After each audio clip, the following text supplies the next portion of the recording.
저는 우리 저희 사업하는 공동체에서 또 신우회가 있어서 어제 신우회 모임이 있었고 제가 어떻게 모임을 인도를 하게 되었어요. 그리고 오늘 또 이 자리에 섰는데 그러다 보니까 조금 일이 많기도 하였었고 기쁘지 않은 가운데 준비를 하였던 것 같아요. 교회에 오는데 하나님의 음성은 아니었던 것 같고 저는 하나님의 음성을 잘 듣지 못하는데 제가 만들어낸 음성일 수도 있지만 그렇게 힘들고 싫으면 말어 이런 얘기가 제가 들리는 것 같아요.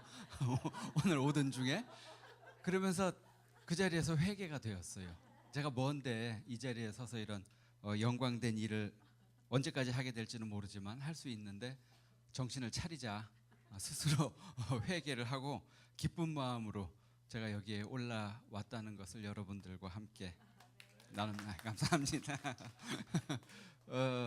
그래서 10강이고요. 지난 시간에 9강에는 이학헌 집사님이 아주 그 명강의를 해주셨어요. 지금 해외 출장을 가셔가지고 오늘 못 오셨는데 그래서 우리가 일반적으로 실패하는 이유 기억들 나시지요? 스스로 정죄를 한다든지 시간 관리를 실패하고 절차를 좀 귀히 여기지 않는다든지 또 비전을 새롭게 하지 못한다든지 했을 때 실패한다는 이야기, 그리고 우리가 실제적으로 적용할 수 있는 방법들 결단하고 계시를 받고 개인적으로 청원하고 고백 하나님과 교제하는 그런 것에 대해서 우리가 9강에서 나누었던 기억이 납니다. 그래서 오늘은 10강이고요. 우리의 사랑을 완성하기입니다. 우리의 사랑을 완성하기, 상급을 바라보고 달려가자 이렇게 제가 부제를 붙여보았는데요. 사랑을 어떻게 완성하면 될까? 사랑을 우리의 관점에서 우리 식대로 사랑하는 것이 아니라 예수님의 관점에서 사랑하기가 되겠고요. 키워드는 순종이에요. 제가 몇 주 전에 여기 올라왔었을 때에는 30분을 금식에 대한 얘기만 하다가 내려간 적이 있었는데 기억을 하실까 모르겠는데 그때 금식이 식사만이 금식이 아니라 시간의 금식, 에너지의 금식, 또 내가 가지고 있는 물질적인 금식, 그런 얘기를 하였었는데 오늘의 키워드는 순종이 되겠습니다. 예수님은 사랑을 순종 안에서 뿌리를 내리는 것이라고 정의를 하셨어요.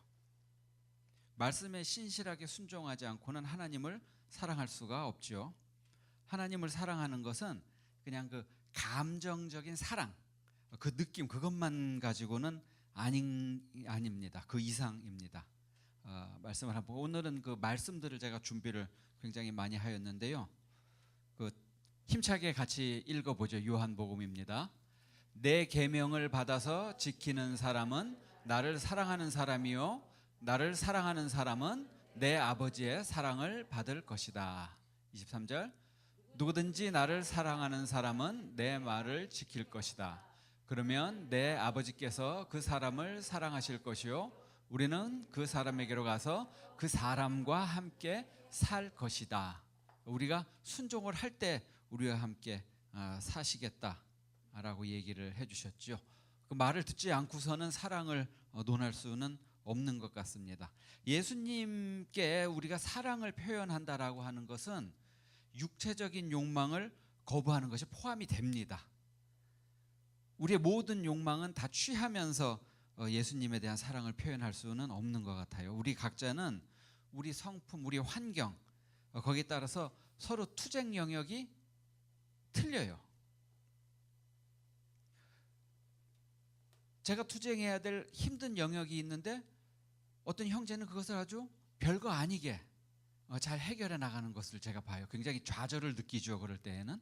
근데 또 어떨 때는 저는 그게 그렇게 힘들지 않았다 할까 이렇게 했는데 굉장히 그것을 힘들어하는 또 형제들이 있기도 하고요. 우리 각자의 영역이 다르긴 합니다만은 우리가 하나님께 우리의 사랑을 드릴 때에는 죄에 대해서 아니요 라고 분명히 하는 것, 그것이라는 것이죠. 그것은 어떤 상황이든지 공통되는 것 같습니다. 예수님은 우리가 주님이 주시는 빛 가운데서 온전하게 살도록 우리를 부르셨습니다. 그래서 우리의 생각이나 말이나 행동 영혼육이죠. 이 세 가지 영역 안에서 100% 순종하는 삶으로 이루어 나가는 것입니다. 순종이라고 하는 것은 그분의 계명을 지키는 것이죠. 다음 볼까요? 하나님을 사랑하는 것은 그분의 계명을 지키는 것입니다. 그분의 계명은 무거운 짐이 아닙니다. 요한일서에 나와 있습니다. 그리고 마태복음 우리 잘 아는 말씀이죠. 그러므로 너희의 하늘 아버지께서 완전하신 것과 같이 너희도 완전하라라고 예수님이 얘기를 하십니다. 100% 순종하는 삶을 사는 것은 그런 삶을 이렇게 일시적으로 살아보는 것을 얘기하는 것은 아닙니다. 물론 일시적으로라도 100% 순종을 살아보는 경험도 중요합니다. 그것 중요하죠. 하지만 그 일시적으로 살다가 우리가 죄를 범하고 넘어질 때, 그럴 때는 우리는 어떻게 해야 될까요? 하나님의 사랑, 그분의 인내하심, 그것을 기억하고 온전히 순종하기 위해서 또다시 회개하고 또 새로운 결심을 새롭게 하여야 되죠. 우리가 우리의 삶을 끝낼 때 우리는 각각 예수님 앞에 설 것이고 우리 삶에 대한 예수님의 평가를 받게 될 것입니다. 그분은 우리의 순종, 우리의 사랑, 이 세상에 있었던 그것에 대해서 우리에게 말씀을 해주실 거예요. 우리가 지금은 실감이 나지 않지만 그날에 그 장소에 막상 다다라서 예수님을 만난다면 그때는 잘했다, 충성된 종아, 이런 말을 우리가 얼마나 듣기를 간절히 원하게 되겠습니까? 우리가 주님께 온전히 순종할 때 힘든 부분이 있으면 우리는 각자 다를 수 있다고 얘기하였습니다만은 그것에 지혜와 용기를 달라고 기도하여야 되는 것 같아요. 우리는 주님께서 우리의 부족한 순종을 일깨워 주기를 끊임없이 요청을 하여야 됩니다. 야고보서에 보면 여러분은 믿음의 시련이 인내를 낳는다는 것을 알고 있습니다. 여러분은 인내력을 충분히 발휘하여 조금도 부족함이 없이 완전하고 성숙한 사람이 되십시오. 여러분 가운데 누구든지 지혜가 부족하거든 아낌없이 주시고 나무라지 않으시는 하나님께 구하십시오. 그러면 받을 것입니다. 이렇게 나와 있습니다. 다윗은 더 늦기 전에, 그러니까 마지막 심판 때에 가기 전에 자신에게 불완전한 부분이 있으면 그 영역을 알려달라고 하나님에게 이 이야기를 하였습니다. 하나님, 나를 샅샅이 살펴보시고 내 마음을 알아주십시오. 나를 철저히 시험해 보시고 내가 걱정하는 바를 알아주십시오. 내가 고통받을 길을 가고 있지나 않는지 나를 살펴보시고 영원한 길로 나를 인도하여 주십시오. 그렇게 나와 있습니다. 혹시 내가 고통받을 길로 가고 있다라고 나와 있는데, 내가 혹시 고통받을 길로 가고 있다면 늦기 전에 미리 알아야 되지 않겠습니까? 그것을 지속적으로 하나님에게 구해야 됩니다. 우리는 간혹 우리 능력으로 하나님을 만족시키는 것, 우리의 능력으로 하나님을 만족시키면 그게 하나님 사랑이라고 착각을 하기도 합니다. 하지만 하나님의 능력으로 우리 약점을 채워가는 것, 그리고 순종하는 것, 그것이 하나님 사랑이죠. 다음이요. 그렇게 사랑을 완성하기의 정의를 제가 얘기해 보았고요. 그랬을 때의 상급, 그 상급이라고 하는 것은 과연 무엇인가, 그리고 그 시기는 무엇인가, 거기에 대해서 제가 조금 나눠보았으면 하였어요. 상급은 완전한 순종에 대한 주님의 평가, 제가 이렇게 썼는데, 상급이라는 것은 무엇일까요? 아마 우리 성도님들은 안 그러시겠지만 저는 초신자 때 이 상급에서도 물질적인 것을 기대를 하였었어요. 그래서 뭐 좀 우스운 얘기지만 제가 이렇게 스포츠카 이런 것을 좋아했었거든요. 좋아하니까 하늘나라에 가면 멋진 스포츠카를 주시려나? 그걸 진지하게 생각을 해본 적도 있었어요. 근데 지금 생각해 보면 아마 거기서는 잘은 모르지만 이렇게 뭐 날아다닌다든지 공간을 움직이는데 정말 혼자서 차를 끌고 다니면 그것도 좀 불편할 것 같기도 하고요. 또 우리 자매님들은 뭐 우리 교회 성도님들은 안 그러시지만 또 이렇게 뭐 보석이나 뭐 이런 걸 혹시 좋아한다라고 하면 우리 그때 목사님 말씀하셨죠. 거기는 이 보도 블록도 다 금으로 돼 있다라고 하는데 그것을 몸에 걸치고 다닐 필요가 사실은 뭐가 있겠습니까? 그러니까 상급이 물질적인 것은 아마 아닌 것 같아요. 바울이 추구했던 상은 우리 잘 알고 있죠. 자신의 삶에 대해서 하나님의 인정을 받는 것, 내가 온전한 순종을 했다라고 하는 것을 하나님이 인정하시는 거. 언제? 마지막 날에 받는 것, 그것을 추구하였었습니다. 고린도전서인데요. 같이 한번 읽어보도록 하겠습니다. 경기장에서 다름질하는 사람들이 모두가 달리지만 상을 이와 같이 여러분도 상을 받을 수 있도록 달리십시오.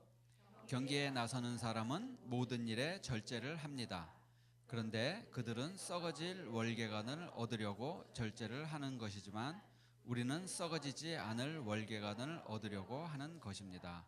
그러므로 나는 목표가 분명하지 않은 다름질을 하는 것이 아닙니다. 나는 허공을 치듯이 권투를 하는 것이 아닙니다. 나는 내 몸을 쳐서 굴복시킵니다.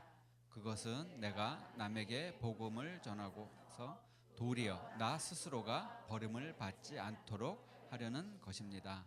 아멘. 목표를 분명하게 정하고 나는 달렸다, 이렇게 고백을 합니다. 여기서 세상의 상은 여기 나와 있다시피 썩어서 없어질 상, 그런 상을 위해서도 사람들은 자제를 하고 달리는데 우리의 상은 어떤 상이죠? 영원히 지속될 상입니다. 또 세상의 상은 야속하게 숫자가 정해져 있죠. 금메달은 몇 개죠? 하나. 그러니까 이번 올림픽 때 4년 전 올림픽보다 훨씬 훌륭한 기록을 냈다라고 하더라도 그런 기록을 낸 사람이 4-5명만 되면 금메달을 못 따게 되는 것이죠. 근데 우리의 상은 그 숫자가 무한대입니다. 자격이 주어지면 누구나 하나님의 그 크신 용량으로 우리가 상을 받을 수 있는 것이죠. 우리의 상은 예수님께 온전한 순종을 드리고 그에 대한 예수님의 반응을 받는 것, 그것이 우리의 상급이라는 것이죠. 물질적인 이야기가 아니라는 것입니다. 충분히 설명이 된 것 같고요. 그러면 언제 우리가 그 상급이 정해지지요?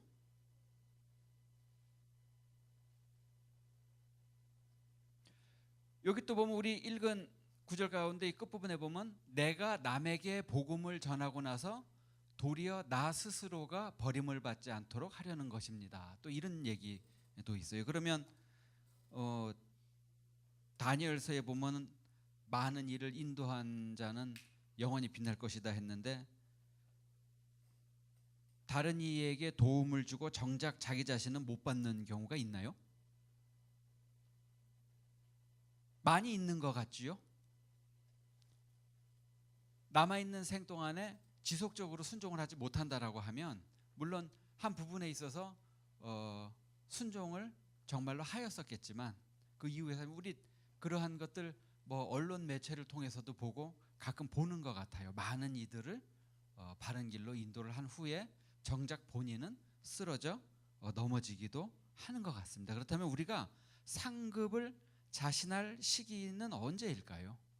우리의 삶이 끝날 때이죠. 이미 확정이 되었다고 스스로 선언하는 분들을 저는 본 적도 있어요. 뭐 구원파라 그러나요? 뭐라 이렇게 있던데 성도님들 생각은 어떠세요? 제 개인적인 생각으로는 굉장히 비성경적으로 사실 저는 들렸어요. 아직 주님께서는 평가를 내리시기 전인데 스스로 자기 자신의 평가를 자기 스스로 내리고 주변에 그것을 알리는 것은 아닌가, 그런 생각이 들더라고요. 우리는 우리 삶이 끝날 때까지 두려운 마음을 버릴 수 없을 것 같아요. 성경에서는 하나님 앞에서 온전하다라는 것에 대해서 두 가지를 이야기합니다. 첫째는 새롭게 태어나는 거. 우리 여기서 우리 하나교회는 침례식도 합니다만은 우리가 새롭게 태어날 때 우리는 법적으로 예수님의 십자가로 인해서 예수님 안에서 즉시로 완전하게 만들어지죠. 정체성 문제가 해결이 되는 것입니다. 그것이 다가 아니라 두 번째로 우리는 점진적으로 하나님 앞에 실제 삶 가운데 온전히 순종을 하면서 성화의 단계, 완성되어가는 단계를 또한 거쳐야 되는 것이죠. 그 단계가 필요 없다면 아마 어쩌면 침례를 받고 그랬을 때 그냥 하나님께서 데려가 버리시면 가장 편안하고 좋을 것 같아요. 저도 그런 경험이 있습니다마는 그 순간에 데려가시지를 않으시더라고요. 놔두시더라고요. 놔두셨을 때에는 우리가 여기서 해야 될 일이 남아 있는 것이구나. 아마 그렇게 해석이 되는 것 같아요. 사도 바울의 얘기를 하나 더 보겠습니다. 내가 이것을 이미 얻은 것도 아니요 또 이미 목표점에 이른 것도 아닙니다. 그리스도 예수께서 나를 사로잡으셨으므로 나는 그것을 붙들려고 쫓아가고 있습니다. 형제자매 여러분, 나는 아직 그것을 붙들었다고 생각하지 않습니다. 내가 하는 일은 단 한 가지입니다. 곧 뒤에 있는 것을 잊어버리고 앞에 있는 것만을 바라보고 그리스도 예수 안에서 하나님께서 위로부터 부르신 그 부르심의 상을 받으려고 목표를 향하여 달려가고 있습니다. 사도 바울 같은 삶을 사신 그 사도께서도 자신이 이때까지 했던 뒤의 일을 보는 것이 아니라 앞을 보면서 상을 받으려고 쉬지 않고 달려간다. 그렇게 여기서 증언을 하고 있습니다.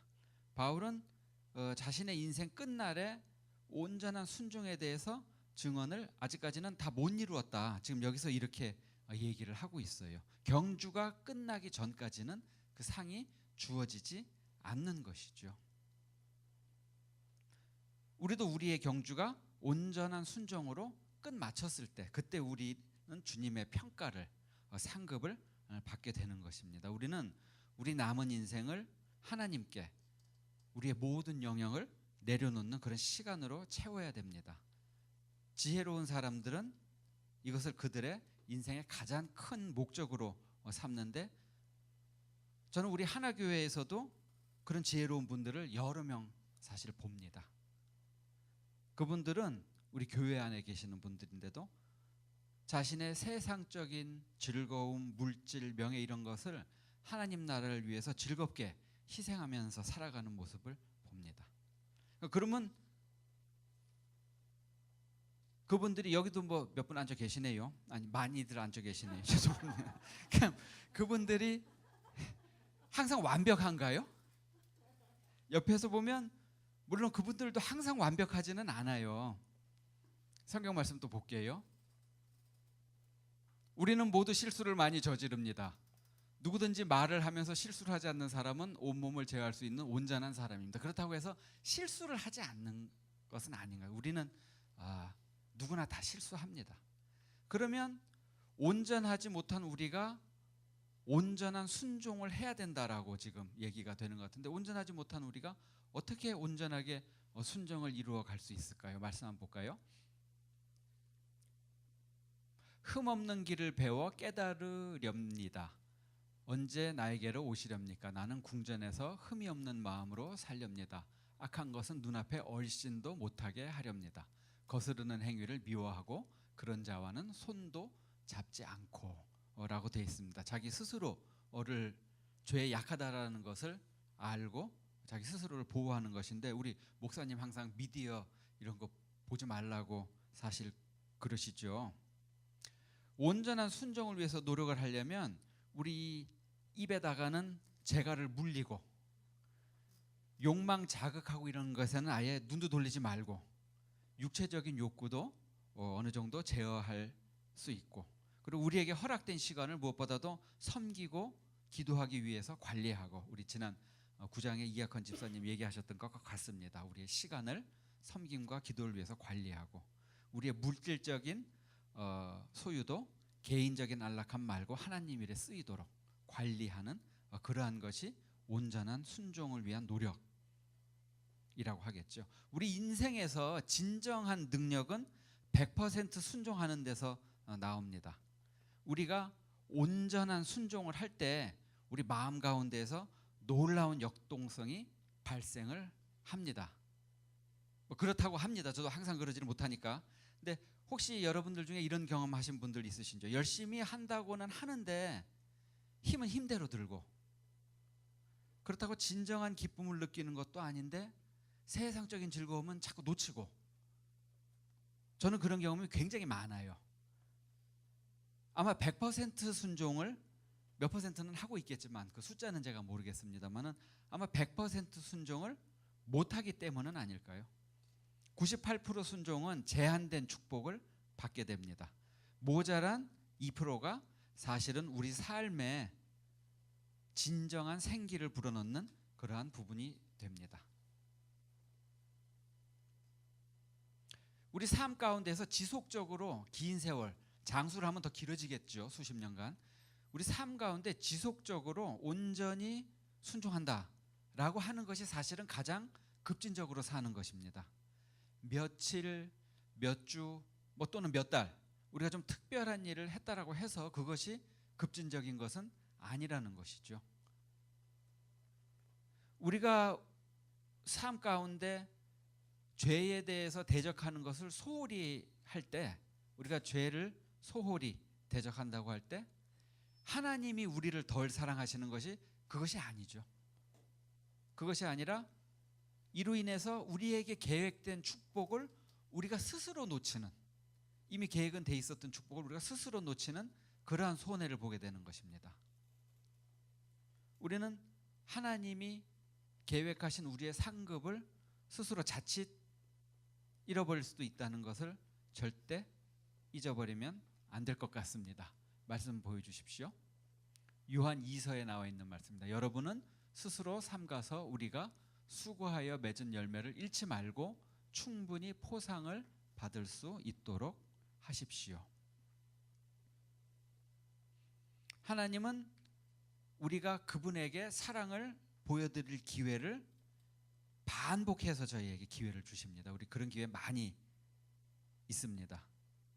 또 우리가 때때로 잘못된 결정을 내리기도 하지만 그 잘못된 결정도 충분히 다시 바꿀 수 있는 그런 기회도 또 주십니다. 우리가 진심으로 회개하면 주님은 그 회개를 증명해 보일 그런 기회를 꼭 주십니다.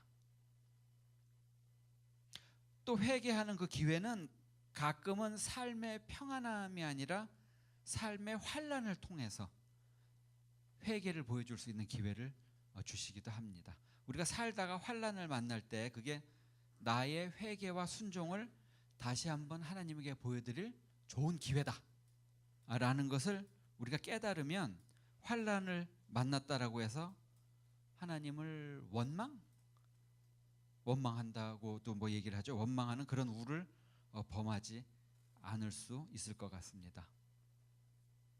저도 최근에, 제가 뭐 아시는 분들은 아시지만 3년 전에 사업체를 하나 새로 문을 열면서 하나님 보시기에 언짢은 점이 없는 사업체를 만들자 해서 명칭도 뭐 이렇게 성경적으로 멋지게 하고 열심히 하였는데 금방 자리를 잘 잡아서 사업이 잘 됐어요. 잘 되고 있어요, 지금도. 그래서 얼마 전에 더 큰 돈을 투자를 해서 또 하나를 차렸어요. 그리고 역시나 하나님이 보시기에 마땅치 못한 것이 없도록 그렇게 잘 꾸려나가자 기도도 하고 뭐 했는데 전혀 지금 잘 안 되고 있어요. 그러니까 그냥 이름을 성경적으로 멋지게 하고 그렇게 하면은 무조건 다 잘 된다라고 어느 순간 제가 잠시 믿어 의심치 않았었던 것 같아요. 그럼 사업적으로 힘드신 분들은 다 나보다 믿음이 부족하셔서 힘드신 건가? 그것이 아니잖아요. 제가 또 회개를 하게 되더라고요. 요즘 그 사업은 잘 안 되고 회개하는 중에 제가 있습니다만은 환난을 통해서 우리가 회개하고 다시 한번 순종하는 기회를 갖는다라고 하면 그것이 진정한 축복으로 우리에게 다가올 수 있을 것 같습니다. 말씀 보겠습니다. 그뿐만 아니라 우리는 환난 가운데서도 자랑을 합니다. 우리가 환난은 인내를 낳고 인내는 품격을 낳고 품격은 희망을 낳는 줄을 알고 있기 때문입니다. 이 희망은 우리를 실망시키지 않습니다.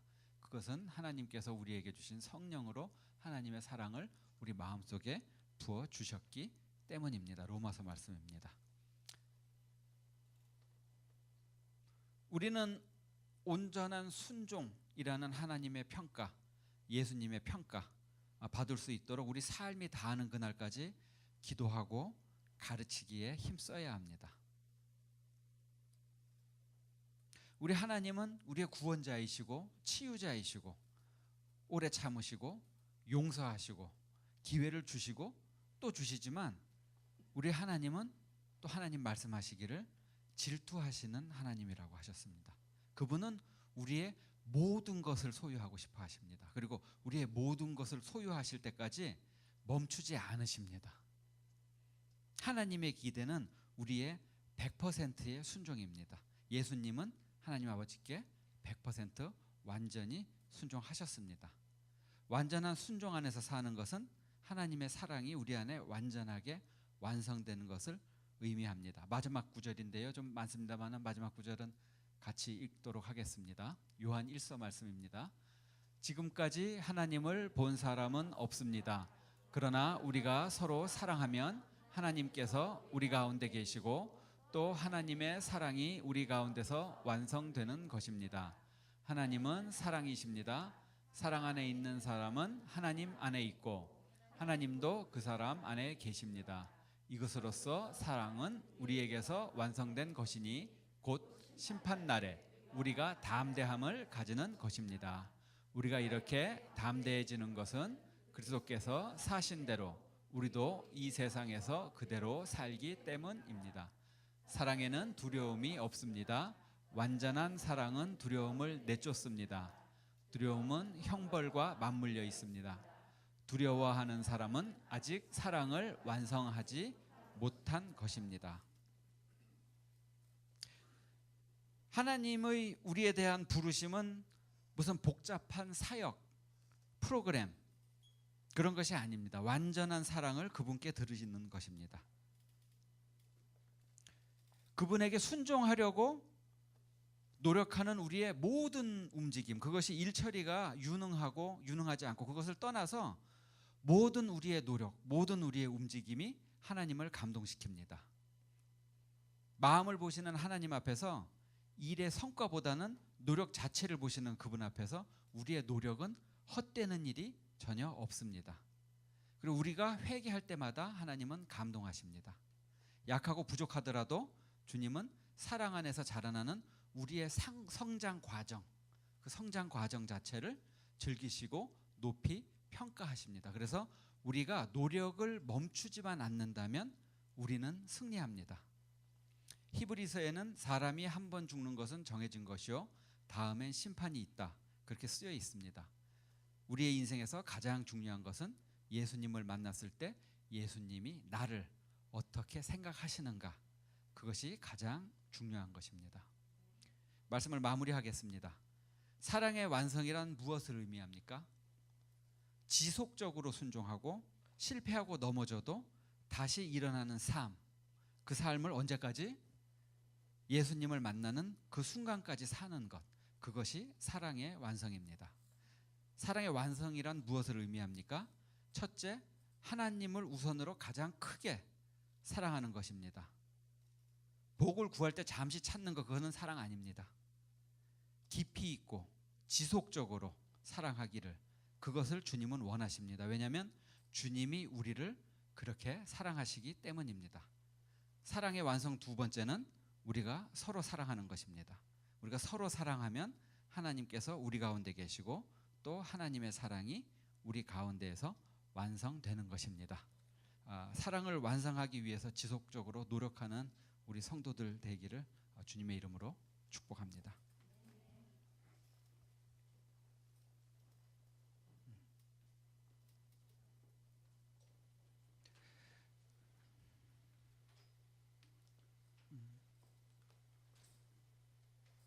사랑의 하나님, 저희 오늘 하나님에게 드리는 순종과 사랑의 완성에 대해서 나누었습니다. 저희들이 넘어지고 실패할 때 또 용서하시고 기회를 주시는 하나님 감사합니다. 저희가 부분적인 순종이 아닌 100% 순종하기를 원합니다. 삶 가운데 온전히 순종함으로써 축복 가운데 생명력 있게 그렇게 살아가기를 원합니다. 저희들 이 순간 다시 시작하고자 합니다. 하나님 함께 하여 주셔서 저희들의 성장 과정, 그 인생 여정을 같이 하여 주시기를 간절히 기도드립니다. 모든 말씀을 예수님의 이름으로 기도드립니다. 개인 기도하는 시간 갖도록 하겠습니다.